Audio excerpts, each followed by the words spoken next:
شہادتوں میں ایک شہادت ہے حضرت سیدنا عون محمد کی شہادت، عون ابن عبداللہ، محمد ابن عبداللہ، یہ شہادتیں ہیں۔ اللہ اکبر۔ حضرت سیدہ زینب پاک یہ امام علی مقام کی بہن ہے، اور عمر میں امام علی مقام سے کم تھی، لیکن بہن اور بھائی میں اتنا پیار تھا، اتنی محبت تھی کہ بھائی نے کبھی بہن کی بات نہ ٹالی۔ اگر کسی کو بھائی بہن کی محبت دیکھنا ہے، میدان کربلا میں دیکھے، سیدہ زینب نے جب خاندان کے بہت سے شہزادوں کو شہید ہوتے دیکھا تو اپنے بیٹوں سے حضرت عون محمد سے کہا کہ ادھر آؤ، اور اس کے بعد پھر اپنے ہاتھ سے چھوٹے چھوٹے ننھے بچوں کے سر پہ امامہ باندھا، ننھی سی تلوار دی۔ جعفر طیار کے پوتے ہیں یہ عون محمد جو ہیں، کیا رشتہ ہے، علی مرتضیٰ کے سگے نواسے اور جعفر طیار کے سگے پوتے۔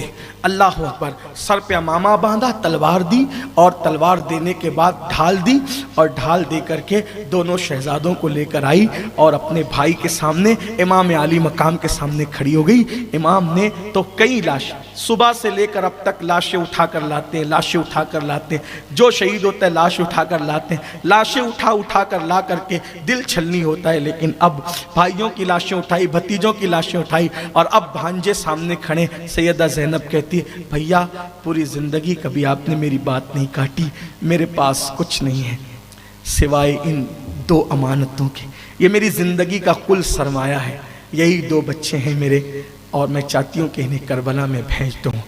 غور کریں، یہ جو دین ہے، دین جس دین کی ہم بات کرتے ہیں، دین چندوں سے نہیں پھیلا، چندوں کا رواج تو آج ہے، دن ان چاندوں کے پامال ہونے سے پھیلا ہے۔ وہ چاند تھے وہ لوگ، قمر تھے وہ لوگ جن کے پامال ہو۔ سوچو ایک ماں اپنی گود اجاڑ رہی ہے جان بوجھ کر۔ بھائیوں چڑیا بھی اپنا گھونسلہ نہیں اجاڑتی۔ کبھی غور کرنا کربلا کو، یوں ہی رواں روی میں کربلا بیان نہیں کرنا چاہتا، نہ کبھی کیا۔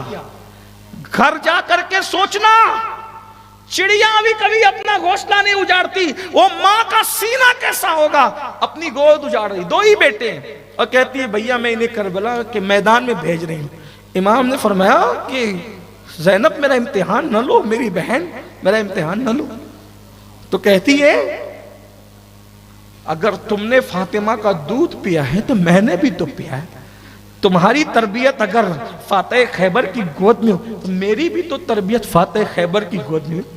اگر تم کو رسول اللہ نے گھٹی دی اسے تو وہ گھٹی تو میں نے بھی لی رسول اللہ کی زبانی۔ میں فاطمۃ الزہرا کو، علی مرتضیٰ کو، نانا کو کیا منہ دکھاؤں گی کہ سیدہ کا لال لٹا رہا تھا اور میں اپنے بچوں کو سنبھال کے لے کے بیٹھی تھی، میں کیا منہ دکھاؤں گی؟ آپ نے میری بات نہیں کاٹی، ماں کا واسطہ، امی کا واسطہ، ان دونوں کو جانے دو۔ امام نے بھانجوں کی پیشانی چومی اور پیشانی چوم کر کے کہا جاؤ۔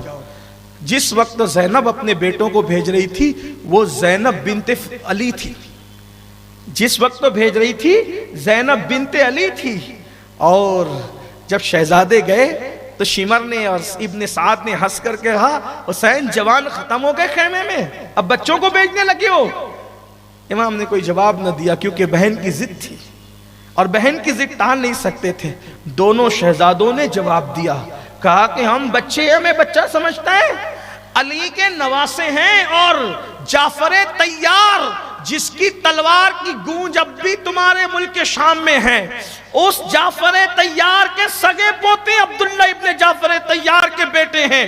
اگر ہمیں بچہ سمجھتا ہے تو آ مقابلے کے لیے۔ اور پھر اللہ اکبر، ہمارے بزرگوں نے جو ان کی شجاعت کا انداز لکھا ہے، اگر وقت ہو تو ایک ایک شہادت کو تفصیل کے ساتھ پڑھا جائے، لیکن ہر سال کی یہی داستان ہے کہ میں بار بار آپ سے یہ کہتا ہوں، وقت کی قلت ہے، جب سے 10 بجے کی پابندی ہمارے یہاں تو اس وقت سے وقت کی قلت ہے۔ بہرحال اتنا بڑی شجاعت کی داد دی، اور بالآخر چاروں طرف سے جب دونوں شہزادوں کو گھیر لیا گیا، شہید ہو، سر کاٹ کے پھینکا، حسین لے جا اپنے بھانجوں کی لاش۔ امام جب بھانجوں کی لاش کو لے کر کے آئے، جب بھیجا تھا تو زینب بنت علی تھی، اور جب بیٹوں کا لاشا دیکھا تو زینب بنت علی اب آج صرف ماں تھی ماں، جب بیٹوں کا لاشا دیکھا تو برداشت نہ کر سکی، گود اجڑی تو تڑپ گئی اور بیٹوں کی لاش سے لپٹ لپٹ کر رو کر کہتی تھی اللہ تمہیں جزا دے میرے بیٹو، تم نے فاطمہ الزہرا کی بیٹی کو فاطمہ کے دربار میں سرخرو کر دیا۔ ابھی امام یہ صدمہ برداشت کر رہے تھے، بہن کو تسلی دے رہے تھے۔ ایک ماں کا ایک بیٹا جاتا ہے تو اس کے دل پہ کیا گزرتی ہے، جس کی گودی اجڑ گئی، جس کی نسل ہی اجڑ گئی۔ دونوں بیٹے تھے، دونوں شہید ہو گئے، گردنیں کاٹ دی گئی، لاشیں پھینکے گئے، لے جا اپنے بھانجوں کے لاشوں کو۔ امام لاتے ہیں، لپٹ لپٹ کے روتی، بہن کو تسلی دیتے ہیں۔